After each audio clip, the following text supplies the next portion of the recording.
Welcome to Atma Nirvriti, Chapter 1. Have you all been practicing? Yeah. Are you practicing to take the correct stand? And every time you notice that you are in the wrong perspective, do you turn it back to the correct perspective?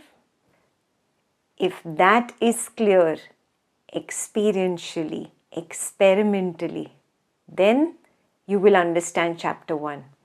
If you have not been really correcting your stand for the entire week, Chapter 1 is only going to be theory. You've done this theory in Ashtavakra Gita. Yeah? It's no point attending this session then. This session is only for people who are going to seriously implement this every week. Yeah? So let's start with Chapter 1, verse 1.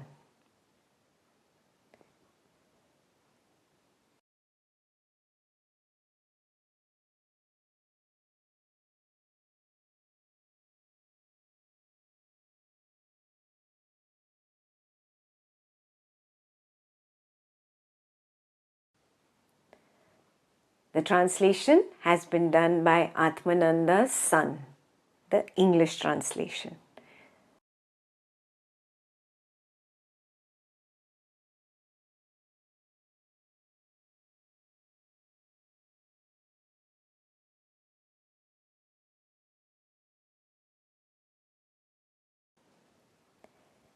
If you have been practicing taking the stand as awareness, every time you recognize you're saying, oh, I'm fat, I'm thin, I'm tall, or, I am hurting, I'm taking the stand as the body. I correct my stand, I recognize, no, I am not fat. I am the knower of this body that is a little healthy.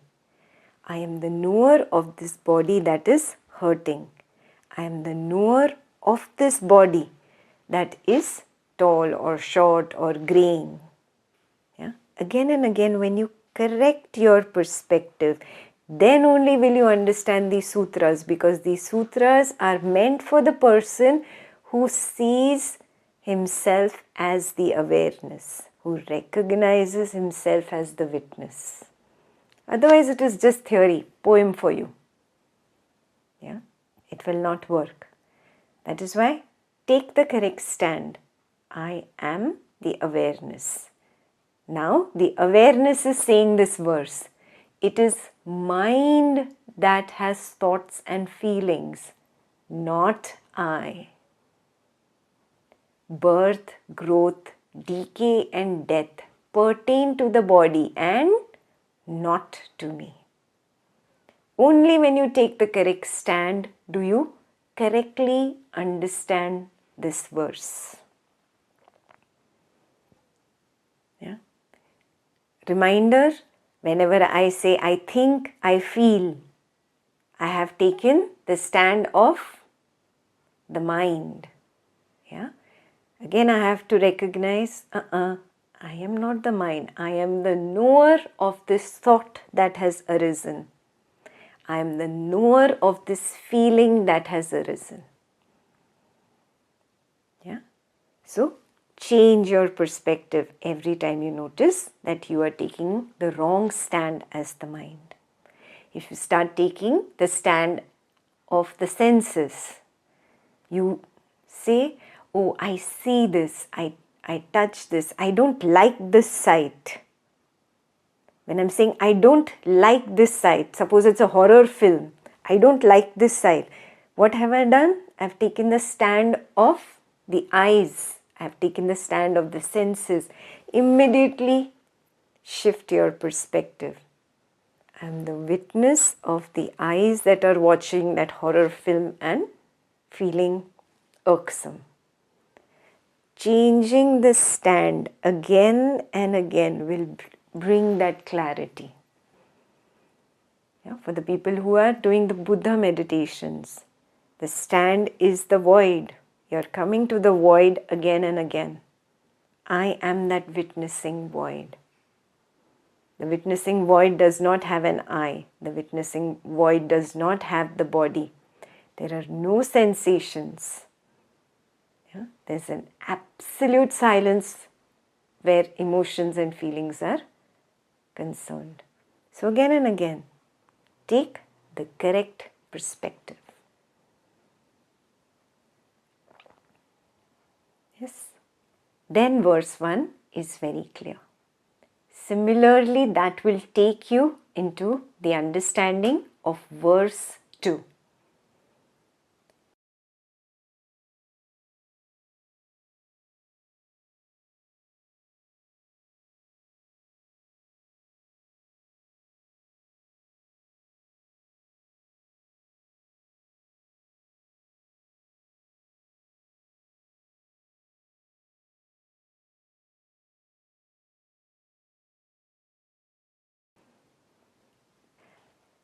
When you were a beginner, to help you understand I am not a body, you were taught in the way of saying that I have a body, like I have a car. I am not the car.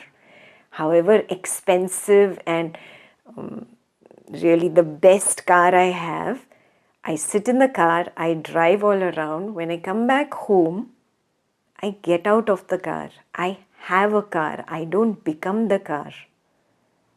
Yeah. Similarly, this body is a vehicle. Yeah. I am not the vehicle. I just ride this vehicle. I drive through life in this vehicle. I am not this vehicle. You were taught, I have a body. I am not the body. Now we are taking one more step higher. At Atmananda's level, you have come to the point where you've started recognizing, oh, I am the witness. I am this void. What is the quality of void? Just like space. Does the space in my room say that no, I am the space in Ekta's room in Germany, and that space says no, I am Lydia's space in America? No. Space does not own anything. Correct? Witnessing void is like the space. It cannot own anything. It does not have that sense of possession. Yeah. So I have no body. I do not have a body. Similarly, I am not the mind and I do not have a mind. Yeah, this is revolutionary. Till now I thought, oh, I have a mind. Yeah. We've come to the level of the witness. At the witness, I've started seeing it so clearly. Every morning, this projection screen lights up, images play. It's not a screen that I see in front of me.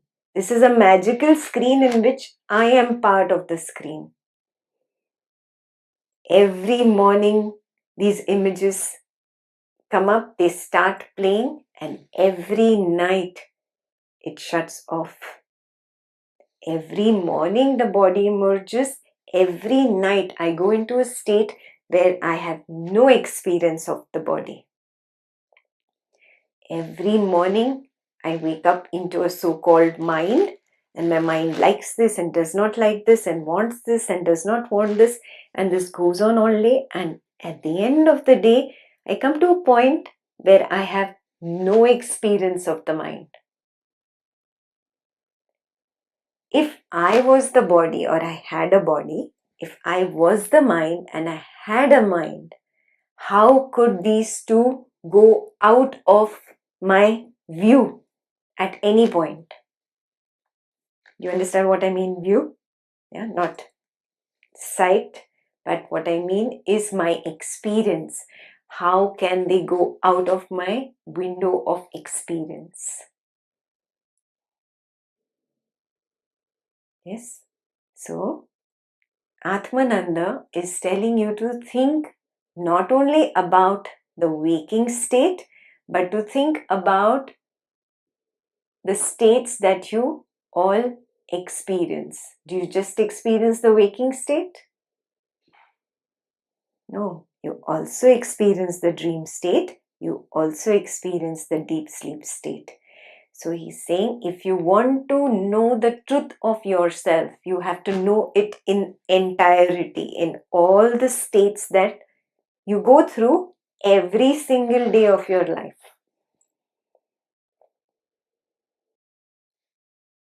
The way we live is we assume that the waking state is the bigger state. Why? Because it lasts 14, 16, 18 hours. Obviously, it's the biggest state for me. Yeah. And then within that waking state, I have a smaller dreaming state. So the waking state is the white part because it is bright. And then the dream state is the little hazy part. Yeah, it's gray. And then I have an even smaller deep sleep state. Don't you think like this? All of you? Yeah? Now, Atmananda is saying this is an incorrect understanding. This is an understanding from the level where you have taken the stand as I am the body, mind, and senses. If I take the stand of body, mind, and senses, I obviously assume that the waking state is the biggest state. The moment you shift your perspective, you've been doing it for a week now, what happens? When you take a stand as awareness, you recognize in the awareness there is just void. It's just quiet. There is no I there. There is no mind there. Yeah? That is the biggest state, that void of the awareness, which is akin to deep sleep for now, is the bigger state. Yeah? Inside that, there is a smaller dream state, and the waking state is even smaller. So this is exact reverse of what you have been thinking. Yeah? He's saying when you identify with the awareness, what is your true experience? As a little baby, what was your experience? You didn't know this is daytime, this is nighttime. You did not know this is waking state and this is dreaming state and this is deep sleep state. So you have to drop all conditioning. In Hindi, drop all manyata. Social conditioning, parental conditioning, religious conditioning, material world conditioning, spiritual world conditioning. Everything let go. Come to that baby state. We did this exercise already at Advaita level 2. I'm taking it off from there. Come back to that baby state. From there, see. All I know is some thought arising or some perception or some sensation or some feeling. That is all that arises and falls, arises and falls. Yes, Atmananda says only that is the waking state. Only thought, perception, sensation, and feeling is the waking state. Now, if you have been very vigilant about doing your homework since last week, you would have noticed every time you come to the awareness, you are in a kind of quiet, silent space. Then thought comes up, it plays for a while, it goes away. Then the next thought comes up, it plays for a while, and it goes away. Did you notice that in between thoughts there are intervals? Did you notice that in between sensations there are intervals? Yes? When you take your stand as the body, what do you call this interval between two thoughts?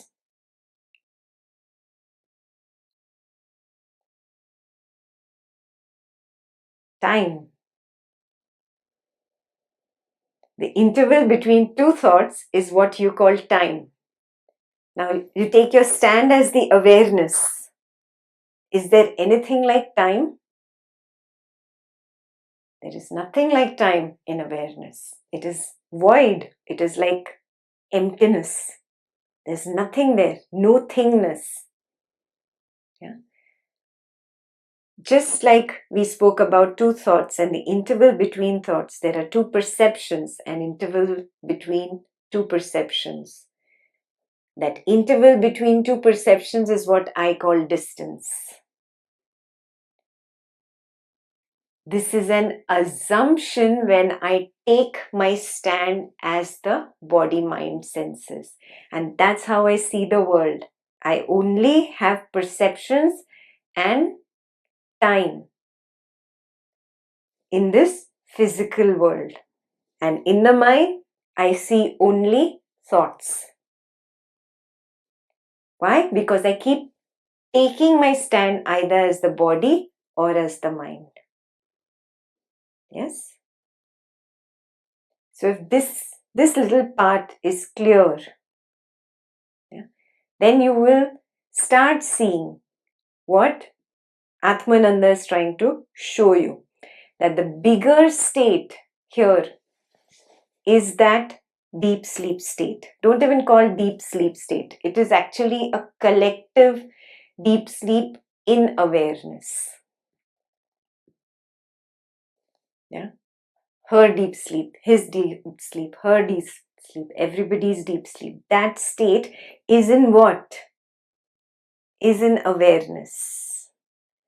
Yeah. So it is the collective unconscious which is in the ocean of awareness, in the ocean of knowingness. That collective unconscious, if you zoom into one of them, it is nothing but the deep sleep state. In the deep sleep state is what is made of nothing else but the awareness. Yeah. Any thought is made of nothing else but the awareness. Any perception is made of nothing else but the awareness. Any sensation is nothing else but the awareness. Yeah. So instead of calling them thoughts, perceptions, sensations, feelings, let's just call them waves. Let's just call them arising. That which arises and falls. Yeah. So instead of all these n number of labels that came from my conditioning, as a baby, I just noticed some arisings. A wave that rises and falls. And that wave is made up of exactly the same thing. That is awareness. That is knowingness. I don't know anything other than that. These two in the diagram are just two arisings or two waves. There is an interval between two thoughts. There's an interval between two feelings. There's an interval between two sensations. There's an interval between two emotions. Now, whenever there are any two arisings, you always get thrown into the interval between the two. No thought continues forever. Every thought drops off. There's an interval before another thought comes up. Yes? You always get automatically pushed into the interval. Yes? And what is there in the interval? What do you experience? You experience the background of awareness, the background of knowingness. That is always there. You are always in that interval. You touch your nature and you come back. You touch your nature and you come back. Yeah.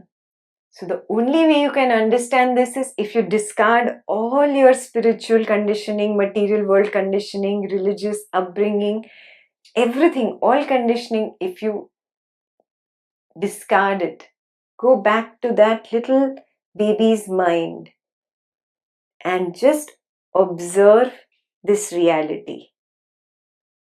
I do not have proof that there is actually a world here, because this is exactly like my dream phase.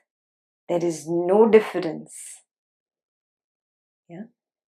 There are just perceptions of the computer, perceptions of the camera, perception of the table, perception of... Whenever I look at certain thing, there is perception. In between two perceptions, there is a gap. In that gap, where do you go? In that interval, what happens? This is your homework number 1 for this entire week. Right now, you're just doing Shravana. Maybe it's not my experience yet. I have to do Manana and then Nididhyasa also to understand this properly. So homework number 1, in between two arisings, doesn't matter what they are. Yeah? Or two waves, whichever word you like. I have to become aware. What happens in that gap? Where do I go?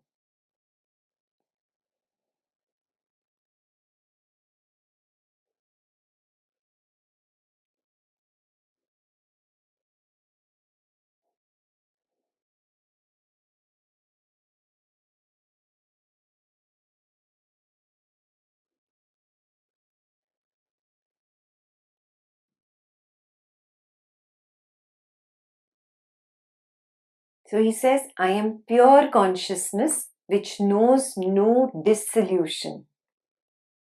Yeah. How will I see that I am pure consciousness? When I recognize that in between two gaps, I go to my own nature. And again, I come back to the thought or to the feeling or to a sensation, whatever pulls me. A perception of the child calling, or the wife saying something, or the phone ringing, a chat message coming. These are all perceptions. Something pulls me back out of that interval. Again, I go back into that interval.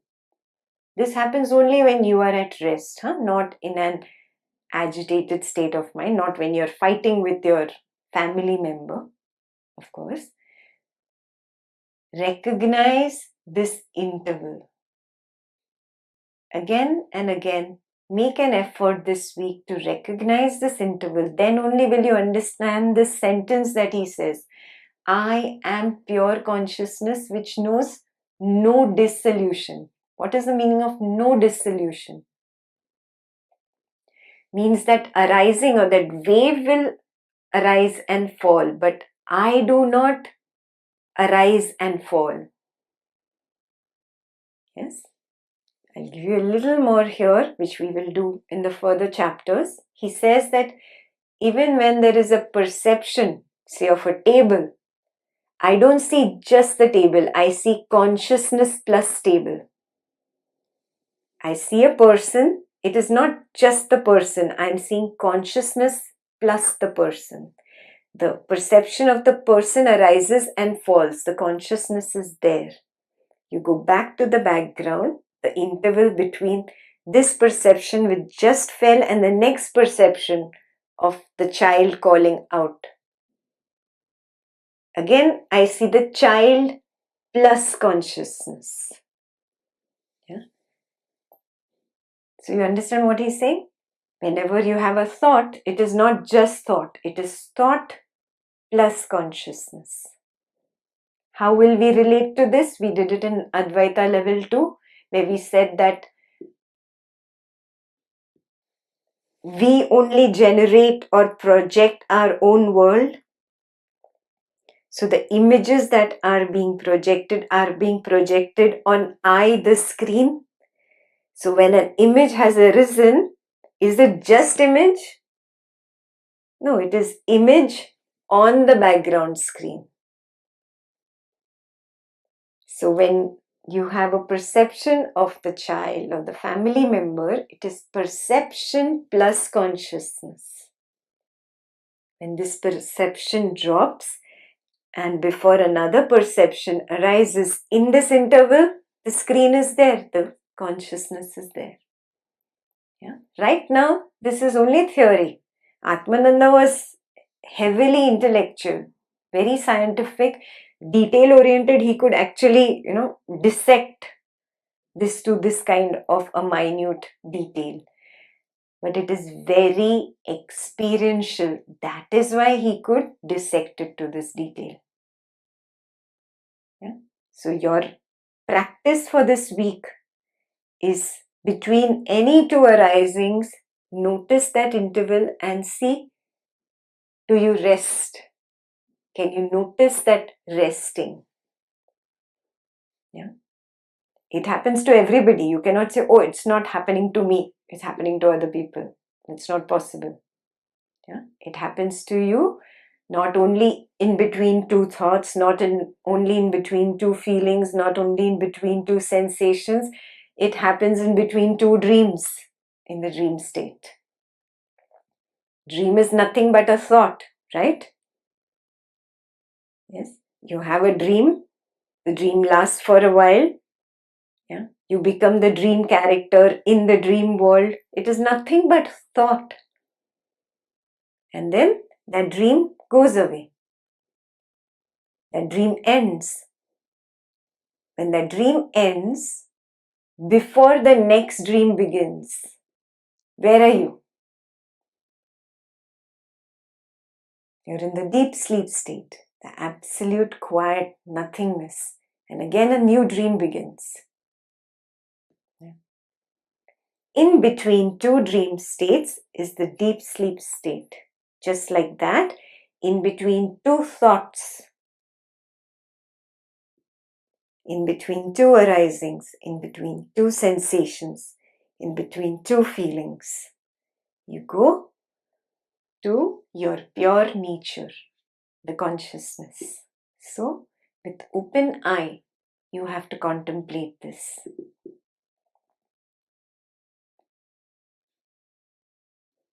Super clear? Homework is very, very clear? Okay. Of course, you will have to discard all your assumptions, beliefs, everything that you have learnt before. Look at it like a baby. Then only can you understand this truth. Truth is always devoid of conditioning. Yes? So you will have to get to that state where you are devoid of conditioning to be able to experience the truth. This session is for experiencing. This session is not for theory. Yes? So make that effort to experience this. Then you will understand what he means by I am not the doer and I am not the enjoyer. Yeah, you have heard this in Ashtavakra Gita, but that time it was just theory.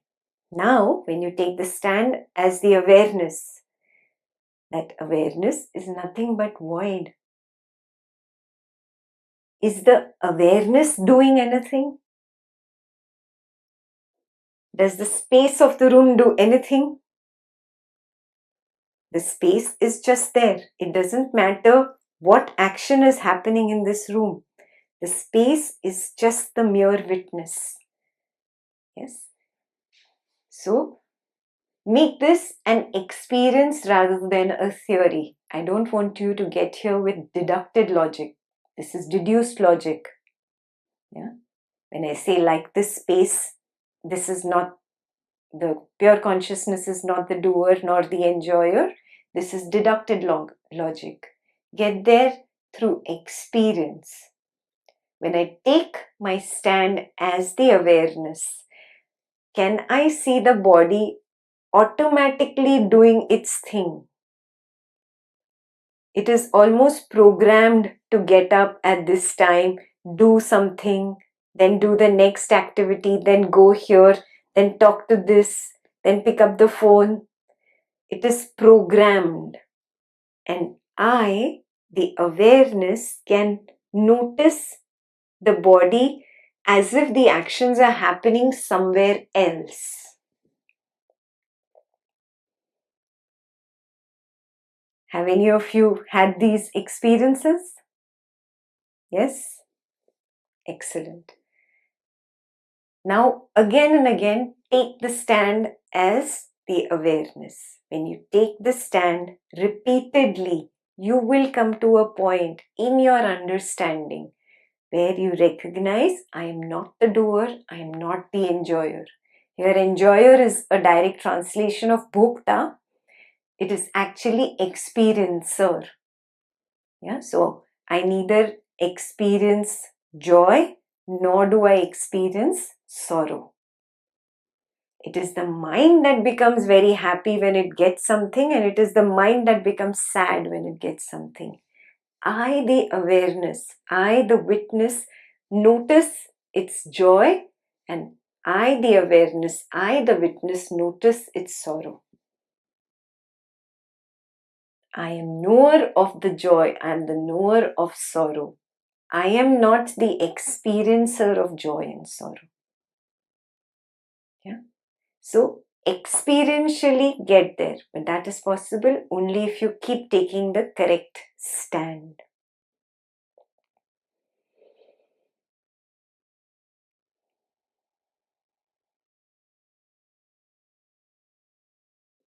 Verse 2 is clear?